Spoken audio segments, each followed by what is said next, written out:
Hello students, यहाँ पे हम स्टार्ट करेंगे ऑल्टरनेटिंग करंट के बारे में।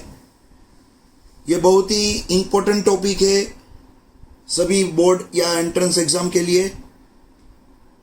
अब यहाँ पे सबसे पहला क्वेश्चन हमारा कि ये ऑल्टरनेटिंग करंट क्या होता है, ऑल्टरनेटिंग वोल्टेज क्या होता है, जिसको हम एसी बोलते हैं, एसी वोल्टेज। तो यहाँ पे ऑल्टरनेटिंग वोल्टेज, करंट और direct DC current, DC voltage, उसके बारे में हम डिफरेंस भी जानेंगे। तो आपको यहाँ पे सबसे पहले ऑल्टरनेटिंग करंट, आपको ये मालूम होगा ऑल्टरनेटिंग करंट जो होता है वो अकॉर्डिंग टू टाइम उसकी वैल्यू चेंज होती रहती है।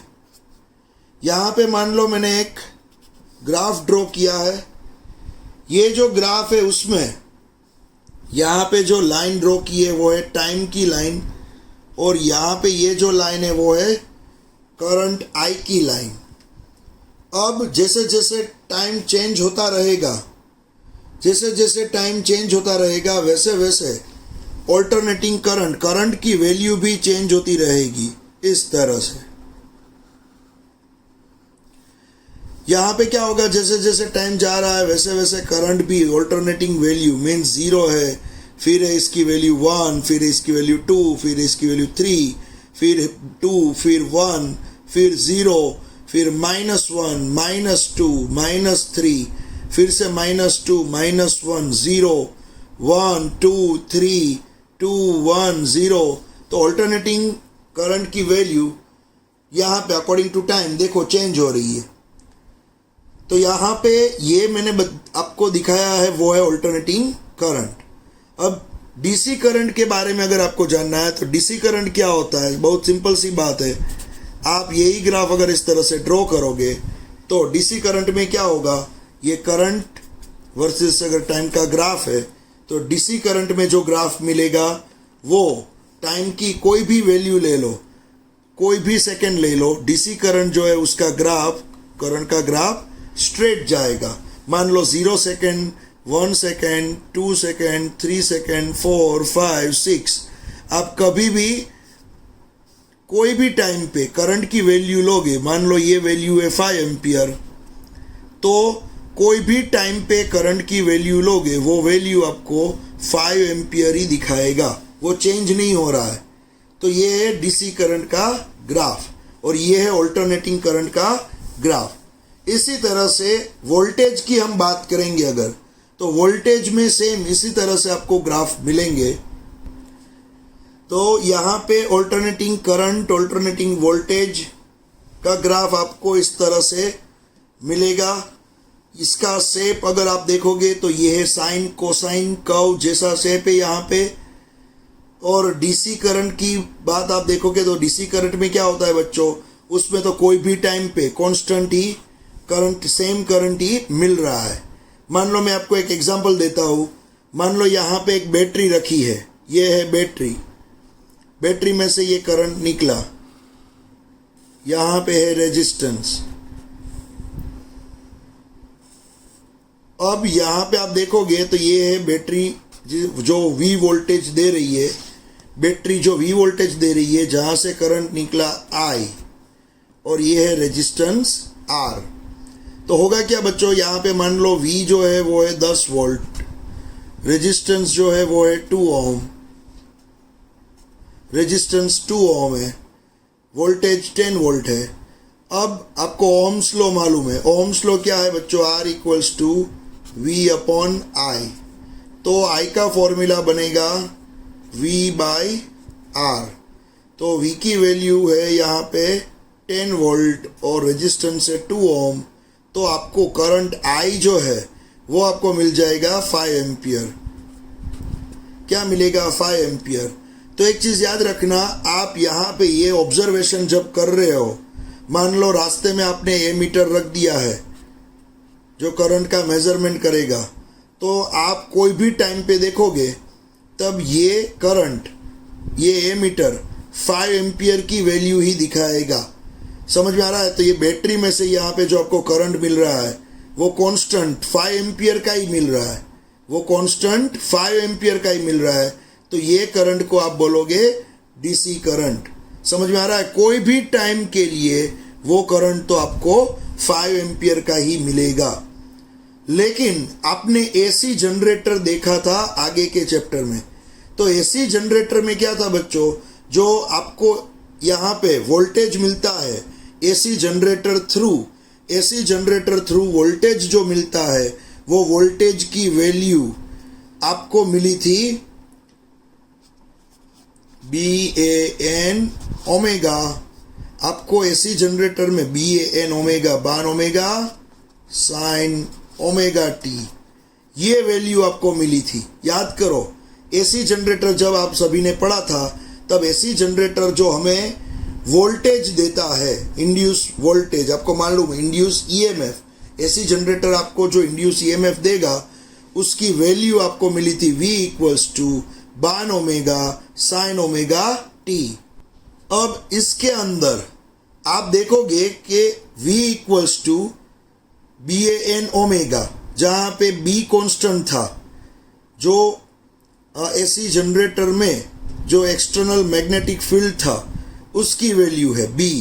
A क्या है, एसी जनरेटर के अंदर जो आर्मेचर है उसका एरिया, N क्या है, आर्मेचर में जो नंबर ऑफ टर्न्स है वो, ओमेगा क्या है, एंगुलर फ्रीक्वेंसी।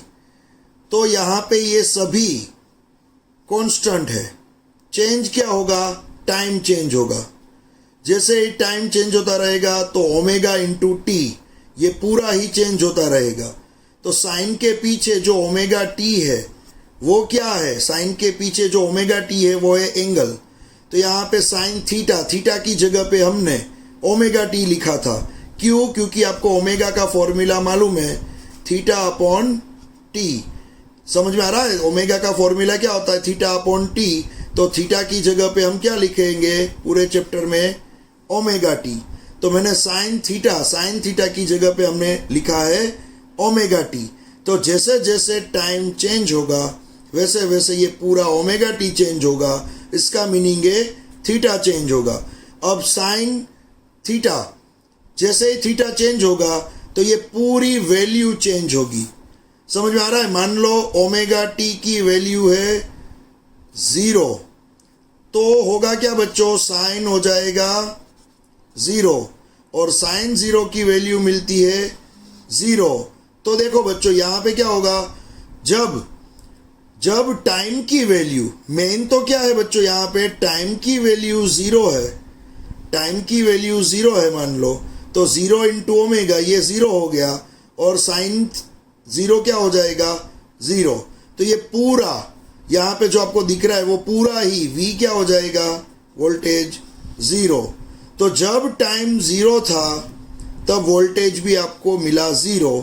तो आपका ग्राफ टाइम 0 यहाँ पे है और इसी तरह से यहाँ पे हम करंट की जगह पे वोल्टेज लिखेंगे अगर, तो वोल्टेज भी यहाँ से ही स्टार्ट होगा 0 वोल्ट से।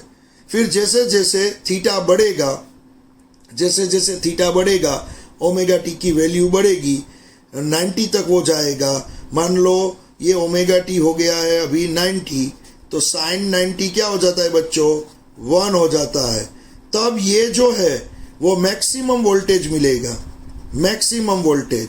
तो ये 0 से लेके जब आप 90 तक जाओगे, स्लोली यहाँ पे 90 तक जैसे ही जाओगे तो ये मैक्सिमम वोल्टेज मिला। फिर आपको मालूम है जैसे आप ओमेगा टी यहाँ पे 180 तक जाओगे, 180 तक, तो साइन 180 क्या हो जाता है बच्चों, साइन 180 हो जाता है फिर से 0। तो ये ग्राफ फिर से नीचे आ जाएगा और यहाँ पे 0 हो जाएगा। फिर यहाँ पे आपको मालूम है ओमेगा टी की वैल्यू अगर 270 होती है 3π/2, तो साइन 270 साइन 3π/2 की वैल्यू -1 आती है, आपको मालूम है -1।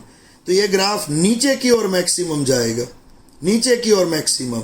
समझ में आ रहा है? क्योंकि ये ग्राफ जाएगा नीचे लेकिन मैक्सिमम माइनस, इसलिए नीचे की ओर मैक्सिमम जाएगा। और फिर ओमेगा टी की वैल्यू मान लो 360 मीन्स 2π कर दी, तो साइन 360 0 हो जाता है फिर से। तो ये ग्राफ फिर से बीच में चला जाएगा। तो आपको मालूम होगा इस तरह से इस तरह से हम ग्राफ यहाँ पे ड्रॉ करेंगे तो बच्चों यहाँ पे करंट वर्सेस टाइम का ग्राफ है, उसी तरह से आपको वोल्टेज वर्सेस टाइम का जो ग्राफ मिलेगा वो वोल्टेज वर्सेस टाइम का ग्राफ आपको इस तरह से मिलेगा, इस तरह से मिलेगा। देखो बच्चों, वोल्टेज वर्सेस टाइम का ग्राफ यहाँ पे मैंने ड्रॉ किया है। जीरो टाइम पे ये जीरो से स्टार्ट हुआ, जब π/2 हुआ तब वो वोल्टेज मैक्सिमम चला गया, फिर साइन पाई हुआ तब वो वोल्टेज नीचे गया, फिर साइन 3π/2 पे वो वोल्टेज नीचे की ओर मैक्सिमम गया, साइन 2π की जगह पे वो फिर से जीरो हो गया है। तो यहाँ पे ये ग्राफ इस तरह से चल रहा है। और यहाँ पे तो वोल्टेज वर्सेस टाइम का ग्राफ, ये रेड कलर में मैंने जो ड्रॉ किया है वो है वोल्टेज वर्सेस टाइम का ग्राफ। अब आपके दिमाग में क्वेश्चन होगा कि सर आपने यहाँ पे तो हमें एक्सप्लेन कर दिया कि वोल्टेज वर्सेस टाइम का ग्राफ ये रेड कलर का है, अब करंट वर्सेस टाइम का ग्राफ हमें चाहिए तो हम क्या करेंगे? तो बहुत सिंपल सी बात है बच्चों, अगर करंट वर्सेस टाइम का ग्राफ चाहिए तो करंट का फॉर्मूला क्या है बच्चों? करंट का फॉर्मूला आपको मालूम ही है, वोल्टेज अपॉन रेजिस्टेंस। समझ में आ रहा है? तो यहाँ पे वोल्टेज की वैल्यू तो आपको एसी वोल्टेज ले रहे हो, एसी करंट ले रहे हो, तो यहाँ पे वोल्टेज की वैल्यू यही लिखनी पड़ेगी, BAN omega sine omega t। समझ में आ रहा है? आप क्या लिखोगे? यही वोल्टेज की वैल्यू यहाँ पे ऊपर लिख दोगे और नीचे लिख दोगे रेजिस्टेंस। समझ में आ रहा है? तो यहाँ पे होगा क्या बच्चों? देखो यहाँ पे BAN omega divide by R, ये पूरा तो कांस्टेंट हुआ, ये तो कभी चेंज नहीं होगा। चेंज क्या होगा? साइन फंक्शन, जैसे साइन फंक्शन वोल्टेज में चेंज हो रहा था वैसे ही साइन फंक्शन यहाँ पे चेंज हो जाएगा करंट के फॉर्मूला के अंदर। तो जहाँ जैसा शेप वोल्टेज का मिल रहा था यहाँ पे, वैसा ही सेम यहाँ पे करंट का ग्राफ भी मिलेगा। आप देख सकते हो वोल्टेज जैसे साइन फंक्शन जैसा यहाँ पे ग्राफ बना रहा था, वोल्टेज साइन फंक्शन जैसा ग्राफ बना रहा था, तो करंट का जो फॉर्मूला मिला ये पूरा करंट का फॉर्मूला है, उसमें भी साइन फंक्शन आ रहा है, तो करंट भी सेम वोल्टेज जैसा ही साइन फंक्शन का ग्राफ ही बनाएगा। सिंपल सी बात है। तो यहाँ पे एसी वोल्टेज वर्सेस टाइम का ग्राफ या तो एसी करंट वर्सेस टाइम का ग्राफ हमने ड्रॉ किया है। हमने सर्किट के अंदर रेजिस्टेंस रखा है और कुछ नहीं रखा है, रेजिस्टेंस और एक रखा है एसी सोर्स जहां से एसी वोल्टेज मिलते हैं।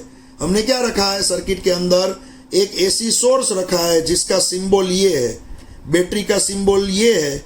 उसी तरह से एसी सोर्स जहां से एसी करंट एसी वोल्टेज मिलते हैं, ये उसके सोर्स का सिंबल है।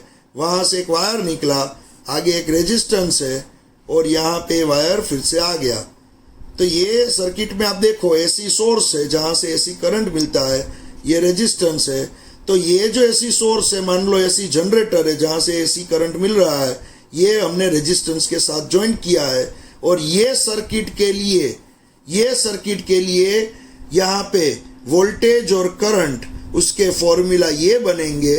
और यहाँ पे आप देख सकते हो कि जैसे करंट वर्सेस टाइम या तो वोल्टेज वर्सेस टाइम का ग्राफ होगा वो इस तरह से बनेगा। तो ये है हमारे चैप्टर का स्टार्टिंग।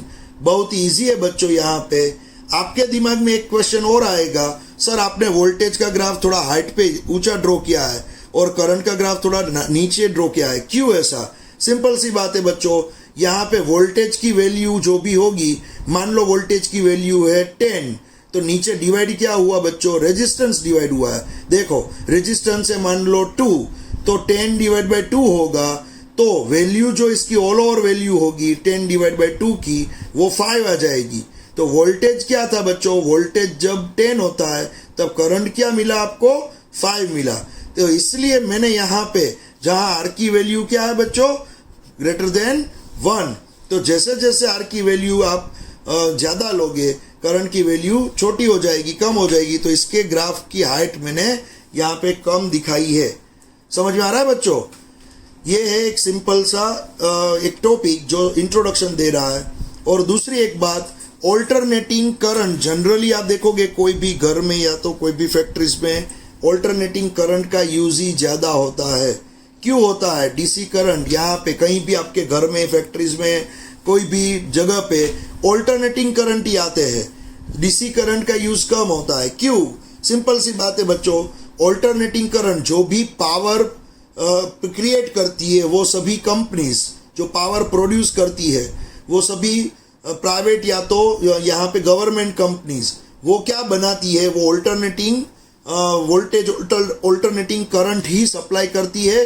दूसरी बात, ये alternating current, alternating voltage transformer की हेल्प से, मैं आपको पढ़ाऊंगा ये चैप्टर में लास्ट में, इजीली हम ये ट्रांसफॉर्मर की हेल्प से इजीली हम एक जगह से दूसरी जगह पे कम लॉस पे भी हम इसको भेज सकते हैं।